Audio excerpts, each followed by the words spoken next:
Здравейте на всички! Добре дошли в третия епизод на нашия подкаст. Ние всички сме много радостни и просто сърцето ни кипи, много се вълнуваме, защото този епизод е различен. Имаме диван. Алелуя! Днеска сме подготвили два въпроса, един извод, върху който ще размишляваме, както вече сте разбрали от заглавието, защото ще има заглавие, нали? И така, насречавам ви да се абонирате, да ни последвате в Instagram, в Facebook страницата ни, има линкове долу в описанието, ще сложим. И така, хора, как сте, Илия, как си? Добре. Супер. Нататък. Добре съм. Добре сме, Санито, няма да я питаме. Да, Страшна работа. добре съм. Добре, няма да пренебрегваш, така. Окей. Искате ли да започнем с първия ни въпрос, хора? Да. Искате ли? Да, искаме. Милите за нарочно мълчи. За нарочно. Добре. Значи, сега, първият въпрос е много интересен. Нали, ние се бяхме събрали миналата седмица и дискутирахме, нали, това, което искахме да направим, и първият въпрос решихме да бъде по идея на Шинка е как да се доверим на Святия Дух. Да, аплодисменти, моля. Аплодисменти. Добре. Кой иска да започне така да разчупи сферата? Мисля, че сестра Величка иска да започне. Как беше въпроса? Въпросът беше защо трябва да се доверим на Святия Дух? Нека. Святия Дух е нашия приятел. И той дори трябва да е най-добрият ни приятел. Въпреки че може да имаме много приятели, много младежи, но той трябва да бъде най-добрият ни приятел. И това, което свързва приятелите, е доверието. Когато ние се доверяваме на Святия Дух, така показваме, че ние го обичаме, така показваме, че ние може да имаме доверие, така и той може да ни има доверие. И Святия Дух, когато ни говори нещо, трябва да отидем, например, някъде, да направим нещо, той не ни праща на грешно място, той ни праща на правилното място. И за това, че просто трябва ние да започнем да се доверяваме на Святия Дух и това много ще ни помогне в взаимоотношенията ни с Бог и с Него. Да, така е. Кой? Всички сме съгласни. Аз ли съм? Добре. Да. Аз съм. Както винаги, аз съм. Мислех, че казва Катерина. Защо трябва да се доверим на Святия Дух, нали? Да. Защото Святия Дух е Бог, който живее в нас. Той говори на мислите ни, той ни напъства. Както сестра Вили каза, той никога не греши. Той никога няма да ни заведе на грешното място, никога няма да ни каже да направим нещо грешно. Святия Дух е Бог, на който трябва да се доверим, който ни води. Той ни напъства, говори на нашите мисли. И нашия приятел в много ситуации.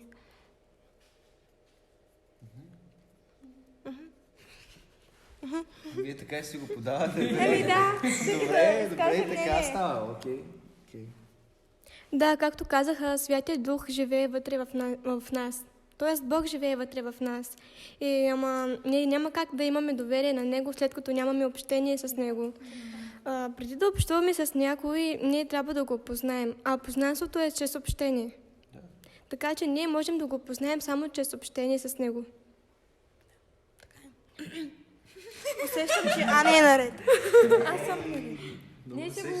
Ние се го размятаме тук само момичетата. Вие после ще говорите.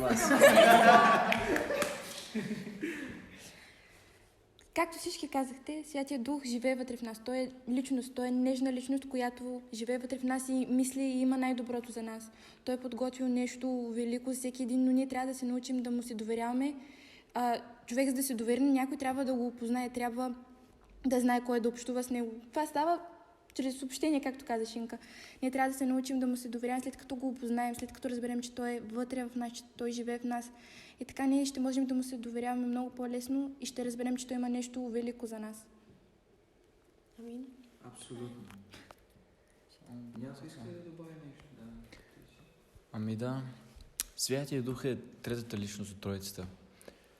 Защото Бог Отец и Бог Син, те направиха своето, което трябваше да направят.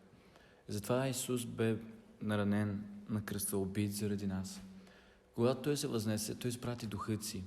И това е третата личност, Святия Дух. Но да знаем едно, че в днешно време да благодарим на тази благодат и за Исус, че чрез Него и чрез Неговата милост Святия Дух дойде в нас и Той ни избра да живеем с Него. Затова, че Святия Дух е най-добрият утешител на човека. Той е най-добрият приятел, който те наставлява и който те води в запустелите места, където там ти трябва да светиш. Чрез Святия Дух, може би, понеже Той мрази греха и Той никога няма да те кара да направиш нещо, което не е редно пред Бога, защото Бог е свят Бог. И благодарим на Бог за това. Святия Дух е джентълмен. Аз искам пак да кажа нещо. Страхотно. Светия Дух ни води по-близо до Бог. Абсолютно. Ето защо трябва да се доверим и на Светия Дух, защото Той ни води по-близо до Бог. Сега, Да. Нико, ти си. Аз искам да дам възможност на брат Илия. Да, понеже... Да. Изобщо не чух какво каза, направо казвам да. Може ли се повтори въпроса? Чакайте, че аз тук имам една бележка. Хората се чудят защо постоянно гледам тук нещо. Имам една бележка, просто да си припомним въпросите. Защо трябва да се доверим на Святия Дух? Да. Защото И той има бележка, защото. без Святия Дух ние не можем да извървим пътят си. Святия Дух е нашия спътник. И няма значение къде се намираме, дали в долината на мрачната сянка, в тъга, в радост, каквото и да стане, Той е до нас и най-вече Той е вътре в нас. Защо трябва да му се доверим? Аз си подготвих тук един стих. Йоан 16:13. А когато дойде онзи, Духът на истината, ще ви опътва към всяка истина. Амин. Освен искам да подчертая думите Духът на истината, в Йоан 8:32 пише: ще познаете истината и истината ще ви направи свободни. Еха. Щом Той е Духът на истината, аз мога да го нарека като Дух на свобода. Да. Ще добавите ли нещо по въпроса? Страхотно, просто всеки един от вас каза уникални неща и всичко това, което казахте, наистина изобразява характера на Святия Дух, защото Святия Дух не е просто дух, но той е личност. И всеки един от вас с това, което каза, той изобразява чертите и характера на Святия Дух. Той е приятел. Така както каза Исус, след като се възнесе, аз сега се възнасям, но ще ви изпратя утешител. Той не каза просто ще ви изпратя някакъв дух, той каза ще ви изпратя утешител. Святия Дух е наистина утешител и той познава много добре сърцата ни и знае от какво се нуждаем. Искам да кажа това нещо. Защо е нужно да се доверим на Святия Дух? Защото самият Исус, въпреки че беше на 100% Бог, но и на 100% човек, се нуждаеше от Святия Дух, за да извърши това, за което беше изпратен тук на тази земя. Забележете едно нещо. Исус живя 33 години на тази земя, но Той не влезе в служение преди да дойде Святия Дух върху Него. Виждаме как, когато Той отиде при Йоан Кръстител, за да се кръсти, виждаме тогава Святия Дух как слиза върху Него в образа на гълъб и Той тогава започва Неговото служение. Разбирате ли? От тогава започва Неговото служение. Така, трябва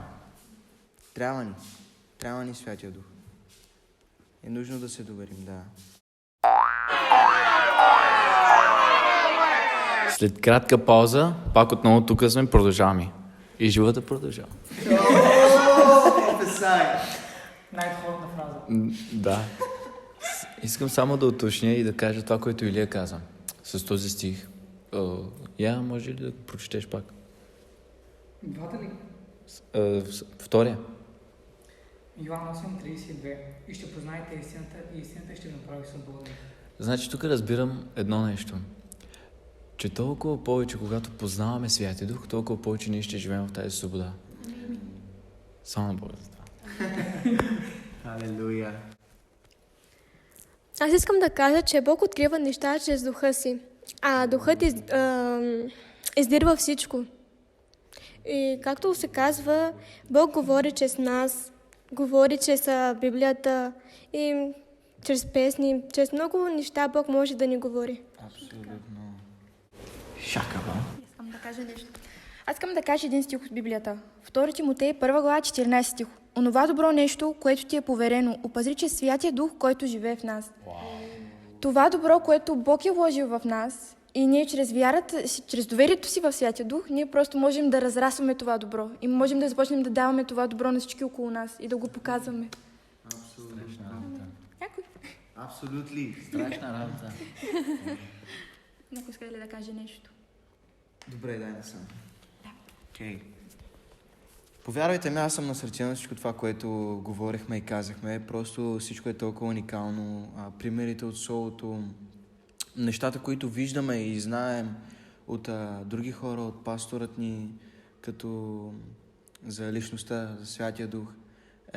И всичко, когато всеки един каже по нещо, става една красива картина, голяма картина, която виждаме в живота си, ни подпомага наистина да израснем Христос. Така че страхотно, всеки един от нас каза много готини неща. Ще говоря по моят модерен начин. Много готини неща казахте и всичко това е просто файер. Понеже ние сме готини хора. Файер. Чуй. Добре, следващия въпрос. Защо трябва да се доверим на Бог, когато сме в буря? Аз искам да кажа нещо. Заповядай, Злате. Само, че за това ще погледна в телефона, защото си го записах. Ако тръгне телефонът. Ще тръгне, няма къде да отидем. Защо? Защото той в Словото си заповяда на всяка една буря да спре и казва и утихни. И той по същия начин ще каже и в нашата ситуация, в нашия живот, ще каже утихни и той ще каже утихни на всяка една буря и тя ще спре. И за това ние трябва да се доверим на Бог, на думите, които казва той в Словото си. Щом той го е казал в Словото си, утихни, той ще се прояви в нашия живот и ще каже на всяка една буря да утихне. Ето точно за това ние трябва да се доверим на Бог, да имаме доверие в Него. Но за да имаме доверие в Него, трябва да имаме общение с Него. Изглежда присъствието нещо чак Риго, така е Уоу! Някой друг да каже нещо. Защо е важно да се доверим на Бог по време на буря?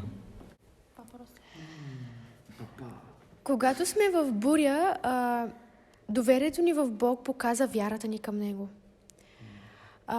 Първо, това е най-важното нещо. И второто нещо, което Бог ни научава, че Той е в контрол. И аз вярвам, че по този начин започнем отново пак да го познаваме по-дълбоко. И трето нещо, което е, че просто Той учи нас, ние да контролираме нещата. А това е много важно и ние да започнем да контролираме нещата, както Той ни води. Не както ние, но както Той ни води, как ни казва Словото. Щеш ми мислите.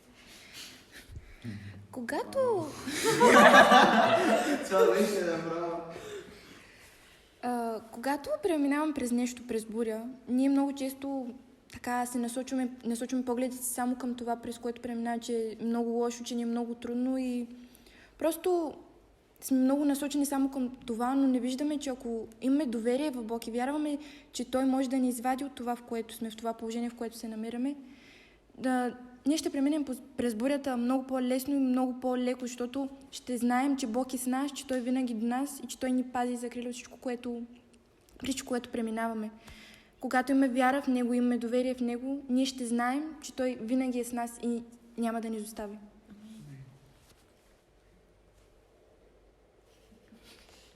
Вие какво там пак си четете мислите? Няма страшно подводителство сме. Ами да. Втория въпрос, който е доста интересно, че да се доверим на Бог, когато сме в буря. Мога да дам пример със себе си, че преди половин година някъде аз преминавах през пустиня и просто аз не гледах на този проблем, който идваше, но аз се доверявах на Святия Дух. Връщаме се в първата тема, когато казахме, защо трябва да се доверим на Святия Дух? Защото знаем и разбираме, че чрез тези трудности ние, когато се доверяваме на Бог, идва победа, идва пробив в живота ни. И ето защо е важно да се доверим на Бог, когато сме в бурята. Защото бурята не идва от Бог. Бурята не идва от, може би и ние допускаме неща, които не са отгодни пред Бог. Но бързо да се покаваме и да разберем, че извън Бог няма живот. Защото и колкото и буря да има, и колкото трудности, изпитания, но ние да бъдем готови, чрез Духа на Бог, чрез Святия Дух, да декларираме тези думи, да кажем, Господи, пастир мой, защото когато преминаваме през огъня, ние няма да се опалим, защото Бог е верен, Той е свят и праведен и Той ще бъде винаги с нас. Само на Бога за това. Кажи го пак. Окей, някой иска ли да каже нещо от вас? Кой иска да бъде следващия? Шинка, Илия? Заповядай. Действай. Огън да излезе от устата. Амин. Ние можем да имаме доверие на Бог, защото в Словото Бог казва, че ние ще се избавим от всяко едно нещо, което ни пречи. И в Библията се казва така, не се безпокойте за нищо, но с вяра и молитва и молба Бог ще оправи ситуацията, в която сме. Дишай. Дишай. Амин. Някой? Страхотно.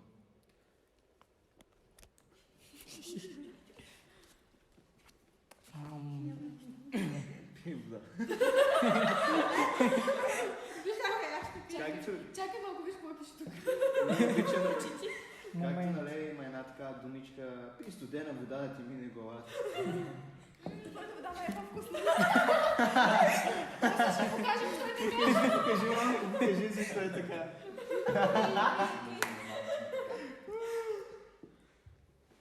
Халелуя. Така, да се върнем към темата. Професай. Въпросът е защо да се доверим на Бог в бурята. Защо трябва да го правим? Трябва да го правим, защото трябва да се научим на доверие към Бог. Да го опознаваме като наш баща и да знаем, че ние сме Негови синове. Словото казва, че ние сме синове и дъщери на светлината.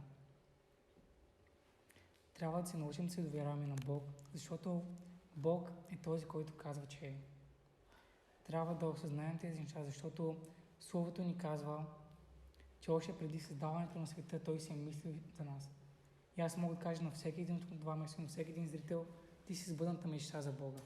Алелуя. Момент. Може да дадеш бележката.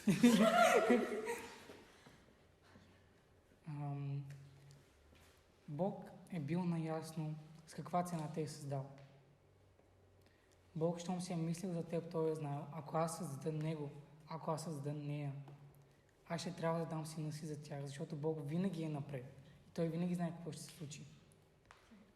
И Той знае каква цена трябва да е била платена за теб и за мен. Но Той е решил Той да я плати.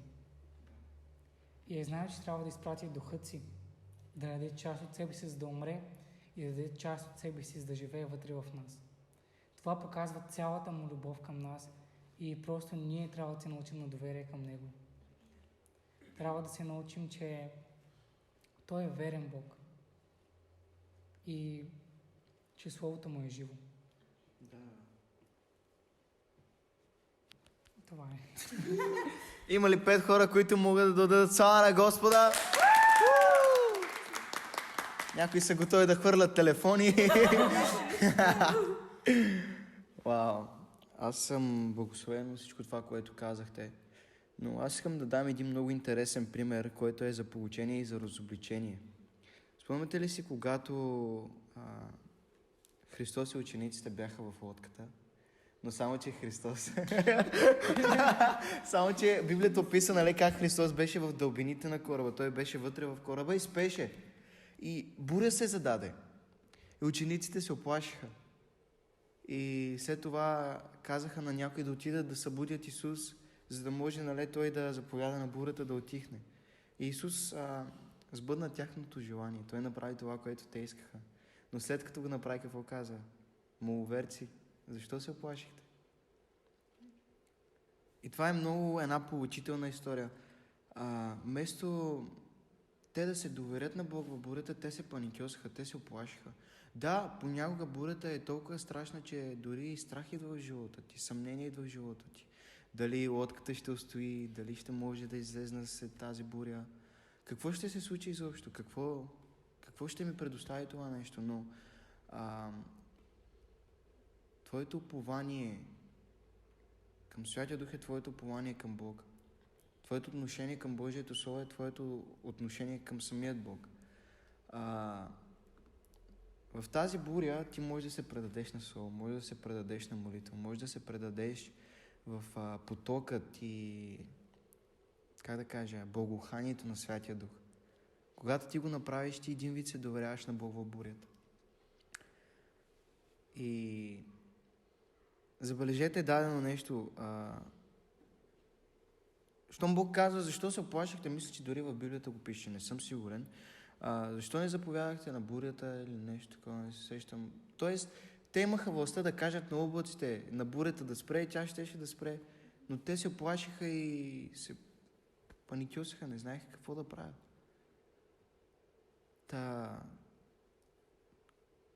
Дори през буря да преминете, Бог е с вас. Дори през огъня да преминете, Бог е с вас. Както беше с Седрах, Месах и Авденаго в огъня, и те не се опараха на единственото нещо, което изгоря, това бяха въжетата, с които бяха вързани. И хората не виждаха 3 в огъня, но виждаха 4. И аз искам да ви кажа, че в огъня е още някой, в бурята е още някой, така че продължавайте смело напред. Бог е от към вас, така че има защо да се борите. Окей. Някой иска да добави нещо? Ако не, да преминем към следващия въпрос. Добре. Също сме на тази тема. Да, това, което каза, че даде пример с това, че когато учениците и Исус, когато бяха в ладята и те пътуваха и настана голяма буря, нали, но Исус спеше. И учениците, може би, както каза, те се паникьосаха, те се объркаха, но в днешно време обръщам се към всеки от нас и към зрителите. Когато има буря в живота ни, разни изпитания, проблеми, да, може да допуснем, да се объркаме, да се усъмним в себе си, но най-верният отговор и най-доброто, което те направиха, че те търсиха Исус. Те го събудиха. И ние готови ли сме да кажем в бурята си, в проблемите си, да търсим Исус? Затова Исус се намеси и бурята отихна. Така в нашия живот. Ако преобръщаме, както Шинка каза, ако преобръщаме нещата си с молба, с молитва към Него, Той ще се появи. Той няма да закъсне.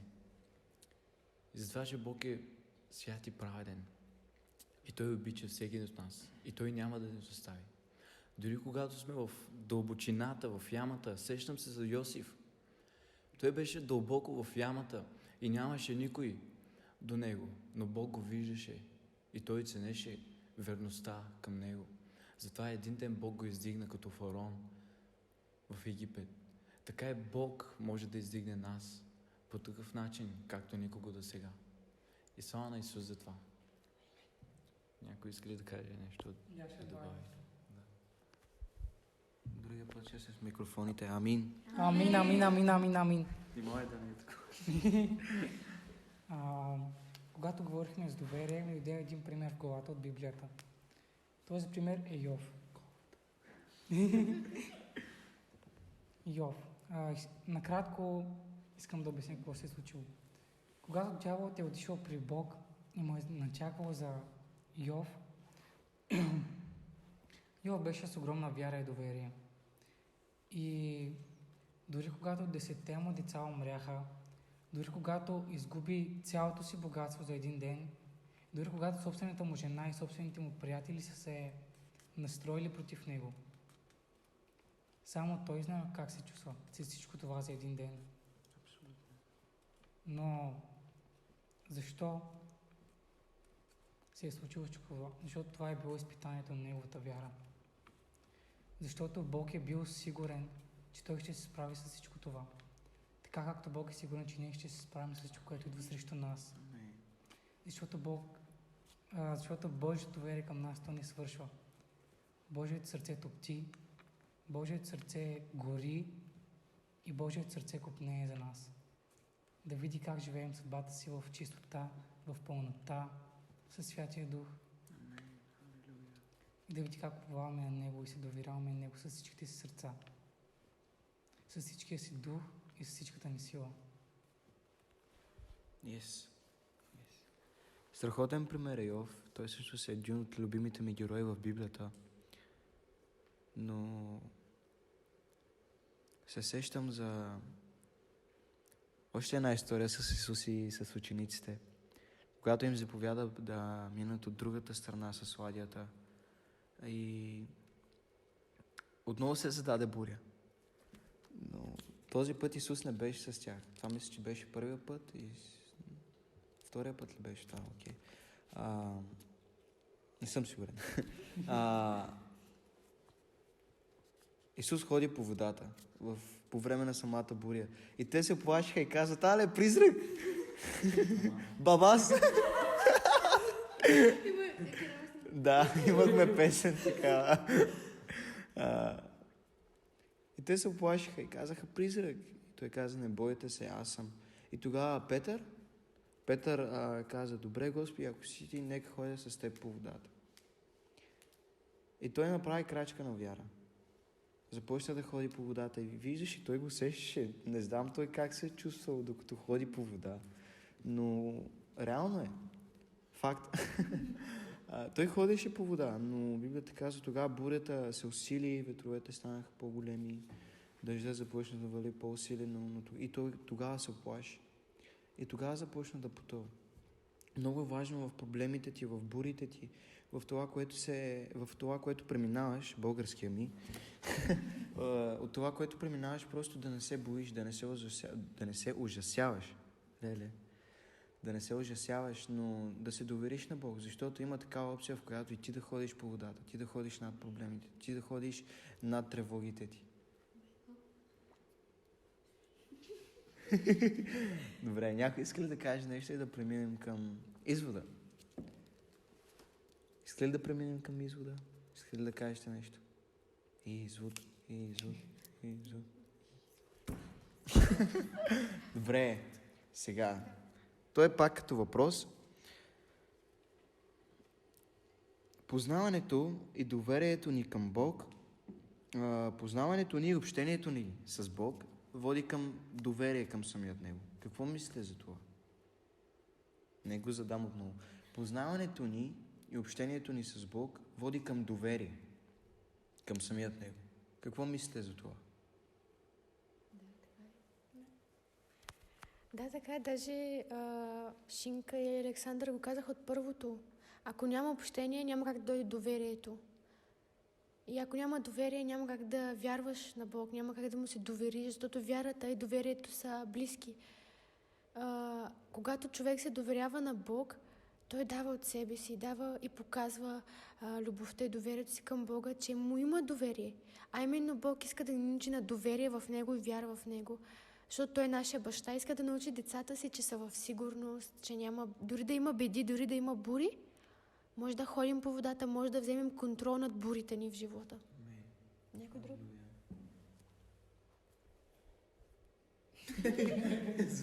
Златка се отчая. Не, мисля. Просто е гладна. Истина. Всеки друг Идол. Не те вижда, не те... Те чува, те вижда. Продължаваме Има системата. само един Бог. Има само един Бог. Така е. Името му е. Исус.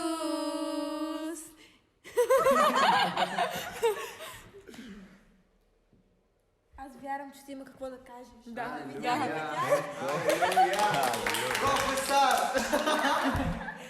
Професор!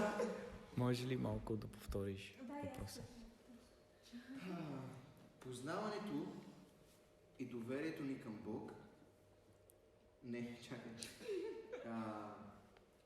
Това да опознаем Бог и това да общуваме с Бог води към доверието към Бог. Какво мислите за това?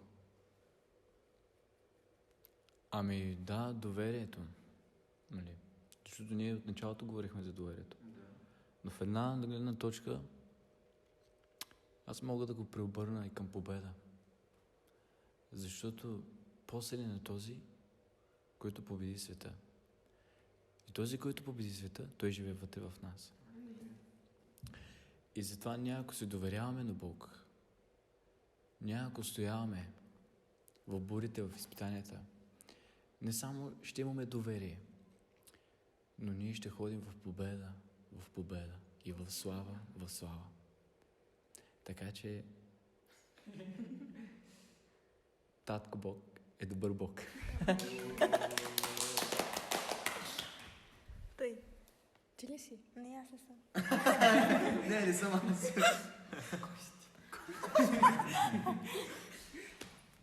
Не ме размива, аз съм Никола. Аз се сещам, че Ани иска да каже нещо.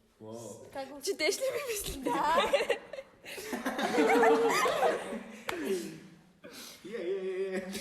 Просто не чете мисли, ами чете по очите ти. Eyes don't lie. Явно наистина очите не лъжат, цънце. Когато започнеш... Един човешки пример просто ще дам. Когато започнеш да общуваш с един човек, да започваш да го опознаваш, всеки ден да имаш среща с този човек, започваш по-често и по-често да говориш и да обръщаш повече внимание на този човек, ти започваш да имаш доверие на този човек. И всеки следващ разговор, всеки следващ диалог, който провеждаш с този човек, доверието ти се увеличава. И общението ни с Бог и вярата ни към Него увеличава доверието ни. Така е. Yes. Браво! Шака баба!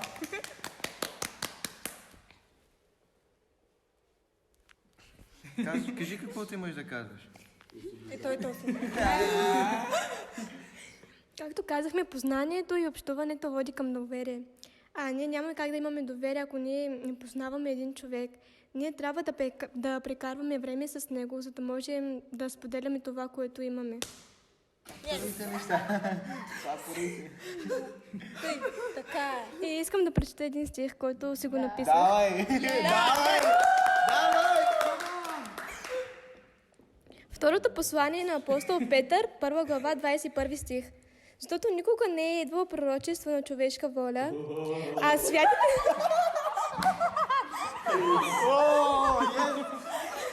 Yes, от начало! Добре.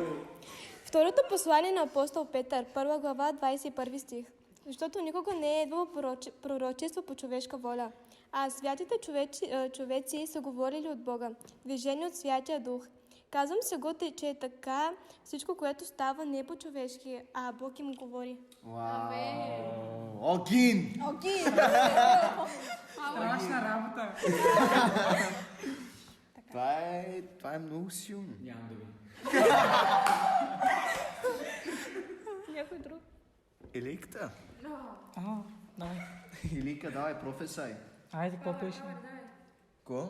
Как беше въпросът, бе? Да. Познаването и общението ни с Бог води към доверие. Какво мислите за това? Вярно е.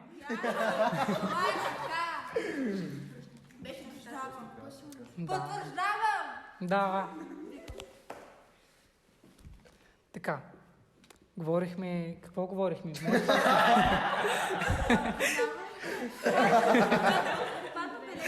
Не, ето ги. Я, дай малко. Аз го написах много странно. Познаването на Бог и общението с Него води към доверие. Да. Добре го написах, какво странно. Ами, да, както Шинка дава примери, сестраничка, Ей, си страничка. Александър. Даниел Така е. Коленда. За да се довериш на един човек, примерно, ти трябва да го познаваш. Но Сори, Илия, сори. Извинявай. ние не можем да кажем, че познаваме Бога. Защо? Защото ако го кажем, няма да е вярно. Ние опознаваме Бог във всяка различна сфера и го виждаме в нова светлина, в добра светлина. И когато човек се обърне зад себе си и вижда колко добри неща е направил Бог в живота му, вижда Бог във всяка една различна светлина. И това да кажеш, че познаваш Бог, то не е вярно. Ти растеш всеки ден в познаване на Бога. Чрез всяка една ситуация, чрез всяка една трудност, чрез всяка една буря, чрез всяка една пустиня, ти излизаш с ново знание за Бога. Тук мога да дам примери с мен.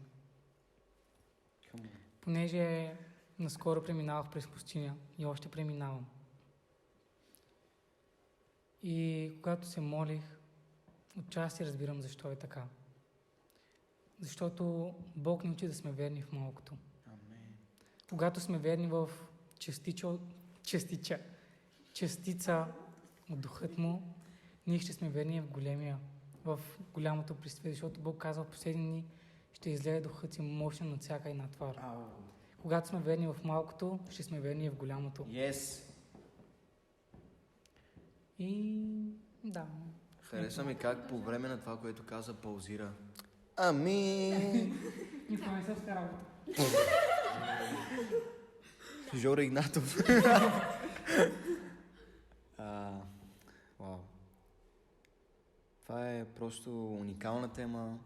Забележете как просто самите въпроси и времето, което прекарахме с Бог, с Святия Дух, преди да започнем да говорим тези неща, дава веднага плод. Не е като миналия път да бъдем срамежливи, потиснати.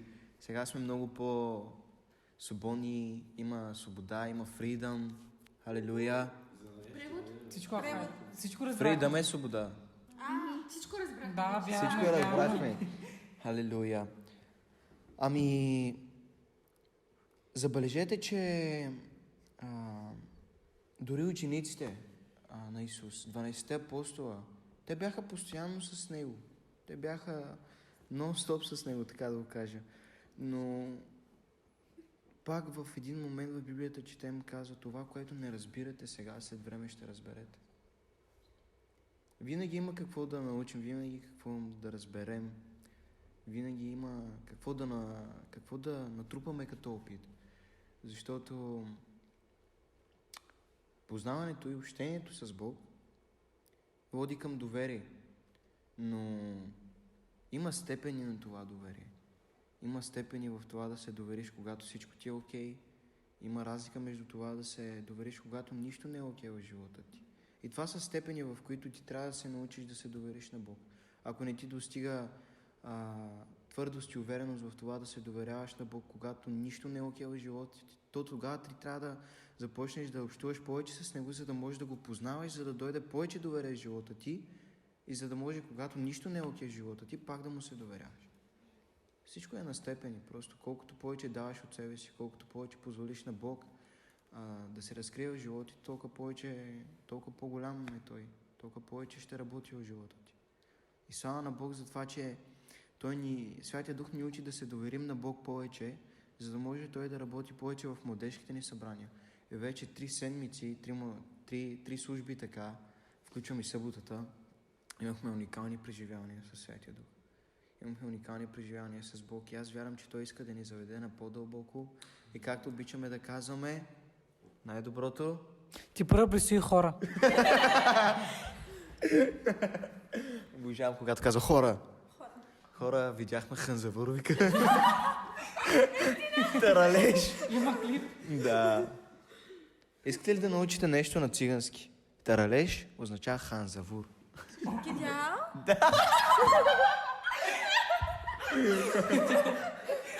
Риго, аз вярвам, че ти имаш да кажеш нещо преди да приключим. Давай. Дръж. Мисли бъде? Не.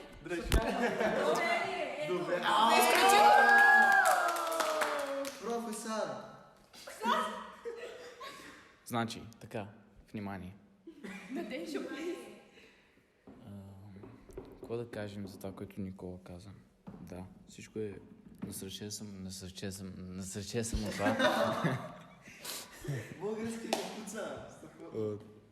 Това, което всички казахте, не са.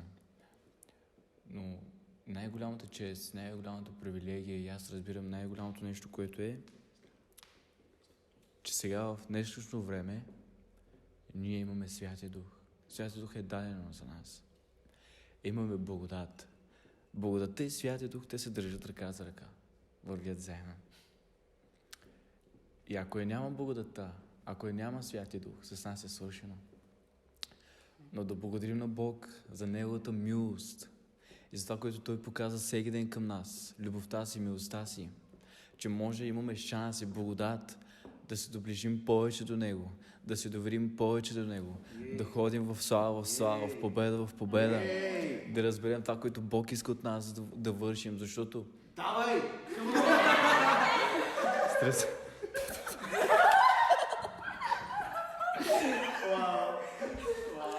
Да разбираме това, което Бог иска от нас, защото без водителство ние няма как да вършим това, което Бог иска от нас. И най-важното, което е да благодарим на Бог, още веднъж обичам тези думи да кажа, да благодарим на Бог за Святия Дух и за благодатта, че тези неща, с които може да се доближим чрез тях, това е чрез Святия Дух, чрез покорство, чрез волята на Бог и най-вече чрез Словото на Бога. Защото ние, когато четем Божието Слово е като огледало. Човек може да се вижда в него. Ние, когато четем Божието Слово, ние разбираме и ние комуникираме с Бог по един начин. И да молим за това, че Неговото Слово е живо и Той пребъдва в нас. Но ние, ако спрем да обръщаме внимание на Бог и да вземем да обръщаме внимание, както казахме, на бурите, на трудностите, с нас ще бъде свършено. Ние ще паднем, но трудно ще се справим. Но когато ние прилагаме Божието Слово в действие, когато искаме откровение, ние ще се издигаме на все по-голямо ниво, на ново ниво и ще ходим в победа, в слава. И слава на Бога за това. Нека Господ Бог да ни благослови презабилно и хората да благослови, да дойдат съзнаване по тях, така че да се доверят на Бог в трудностите, да разберат кой е Святия Дух за тях, защото Святия Дух иска да обитава вътре в сърцата ви, да ви ожили сърцата ви, така че да разбирате, че вън от Бога няма нищо по-добро, защото само при Него може да намираме радост, правда, любов, милосърдие, кротост, плодовете на Духа, да живеят вътре в живота ни. Само на Бога. Няма да говоря повече, страшно става. Може ли за малко? Страшно става. Давай, Тинце. Давай. Не, аз нищо нямаше да кажа. Нищо нямаше. Да, ще Добре. Сега искам да направим един поздрав за зрителите. Да, това ще да Събудиме. Дени, Нощи, дени, стигаме те. Дени, нощи, дени, стигаме. Амин. Халелуя. Аз това ще направя, видяли, той ми чете мислите. Не, в един дух сте просто. Пред целият подкаст, четете си мислите, четете си мислите. В един дух сте. Те не знаеха, аз трябваше да им го кажа. Халелуя. Имахме страхотно общение. Билито не снима. Халелуя. Сега поставяме снимката там. Вижте снимката. Оле, колко съм сладка. Хора, малко стана, свършваме. Господ да ни благослови. Просто се чувстваме толкова свободни, че може да скараме телефоните и да се снимаме. Какво повече от това? Свобода. Имахме прекрасно общение. Аз съм насърчен и съм благословен наистина от това, което говорихме. Слава на Бога за това. Слава на Бога за това. Продължаваме. Това беше третия епизод. Ние вярваме, че с благодата на Христос продължаваме. Няма да е последно. Очаквайте следващ епизод след време. След като гледате този, може да го изгледате няколко пъти. И да гледате втория епизод. Абонирайте се. Да, Илия. Хора! Те само забравят да кажат. Ние сме група от Ключи огъня в теб. 10 пъти им го казах. Ние сме група Христос за всички нации. Абонирайте се за нашия YouTube канал, последвайте ни в социалните мрежи, в Instagram и в Facebook. Нямаме TikTok профил. Добра идея. Амин. Амин. Амин. И... Да, добре. Последвайте ни в Инстаграм, хора. Ние сме инфлуенсъри. След време, мислим до втория епизод, до четвъртия епизод, до следващия епизод, да си вземем микрофони. Молете се за нас. Аз вярвам, че Бог е в контрол и ще успеем. Благославяме ви, надявам се и вярвам наистина да бъдете благословени от това, което говорихме, от това, което казахме, от това, за което съобщувахме. Това са наистина важни теми. Просто не мога покрай тях. Това са важни теми и аз вярвам, че сте благословени. Ако не сте, ние ви благославяме в името на Исус. Алелуя. Вили? Кажи нещо. Аз искам да покажа нещо, чакай. Да, давай, сестра Величка. Вземи микрофона. Няма как. Кажи, аз ще кажа нещо. Пак ли отива да еде? Давай, Вили. Хора, аз мисля, че е похудяла. Всички го мисля. Нали? Господ те благослови. Амин. Тъй като забравихме да споменем нещо, сега ще го добавим. Ти си, Шинке. Бог показа любовта си към нас, като умря на кръста. Нека ние покажем любовта си, като спазваме Неговите заповеди. Амин!